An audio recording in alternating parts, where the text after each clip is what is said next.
ಬೆಳಕು news one Kannada ಸುದ್ದಿವಾಹಿನಿ. ಇದು ಸತ್ಯ ಸುದ್ದಿಗಳ ಹೂರಣ.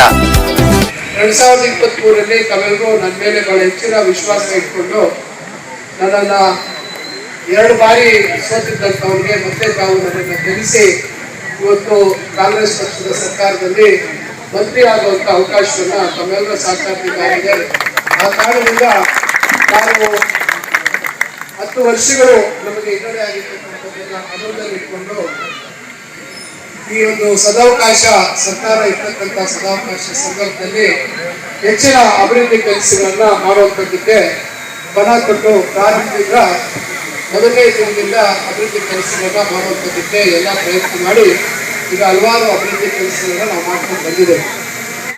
ಮುರುಕಲ್ಲ ತಂಡ ನಾನು ರಾಜಕೀಯ ಬಂದಾಗಿಂದ ನನಗೆ ಕನಸು. ನಾನು ಯಾಕಂದ್ರೆ ಬೇರೆ ಬೇರೆ ದೇಶಗಳಲ್ಲಿ ನಾನು ಅಬುದಾಬಿಗೆ ಹೋಗಿದ್ದೆ, ಅಲ್ಲಿ ಮಸೀದಿ ನೋಡಿದ್ದೆ, ಮಾಸ್ಕ್ ನೋಡಿದ್ದೆ, ಎಲ್ಲ ನೋಡಿದ್ದೆ. ನಾನು ಅನ್ಕೊಂಡೆ ಅವಾಗಲೇ ನಾನು ಮಕ್ಕಾ ಮದೀನಾದೆಲ್ಲ ಫೋಟೋ ನೋಡ್ತಿದ್ದೆ. ನಾನು ಅಲ್ಲಿರುವಂತ ಸ್ವಚ್ಛತೆ, ಅಲ್ಲಿರುವಂತ ಸೌಲಭ್ಯ ಯಾಕೆ ಮುರುಕಲ್ಲ ಮಾಡಬಾರ್ದು ಅಂತ ಅವತ್ತೇ ನಾನು ಆಸೆ ಪಟ್ಟಿದ್ದೆ. ಆದ್ರೆ ನನ್ನ ಸಾಗರ ಸಿಕ್ಕಿಲ್ಲ ಆ ಸಂದರ್ಭ.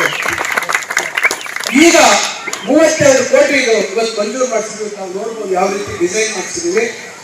ಡಿಸೈನ್ ಒಂದೇ ಅಲ್ಲ, ಮಂಜೂರು ಮಾಡಿಸಿ ಕೆಲಸ ಕೂಡ ಮಾನ್ಯ ಮುಖ್ಯಮಂತ್ರಿಗಳು ಪೂಜೆ ಮಾಡಿದ್ದಾರೆ. ನಾವು ಇವತ್ತೇನು ಕಾರ್ಯಕ್ರಮ ಇದೆ ಆ ಥರ ಇನ್ನೊಂದು ಕಾರ್ಯಕ್ರಮ ಜಮೀರ್ ಅಹಮದ್ ಅವ್ರನ್ನ ಮತ್ತು ನಜೀರ್ ಅಹಮದ್ ಅವ್ರನ್ನ ಮತ್ತು ಅತೀಕ್ ಅವರು ನಮಗೆ ಹಣಕಾಸು ಇಲಾಖೆ ಕಾರ್ಯದರ್ಶಿಗಳು ನಮ್ಗೆ ಬಹಳ ಸಹಕಾರ ಕೊಟ್ಟರು.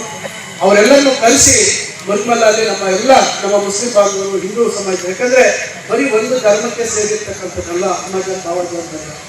ಇವತ್ತು ಹಿಂದೂಗಳು ಹೋಗ್ತಾರೆ, ಮುಸಲ್ಮಾನರು ಹೋಗುವಂತ ವರ್ಗ. ಅದರಿಂದ ಎಲ್ಲ ಧರ್ಮದವರಿಗೆ ಇವತ್ತು ಅದು ಒಳ್ಳೆ ವ್ಯವಸ್ಥೆ ಆಗ್ಬೇಕು.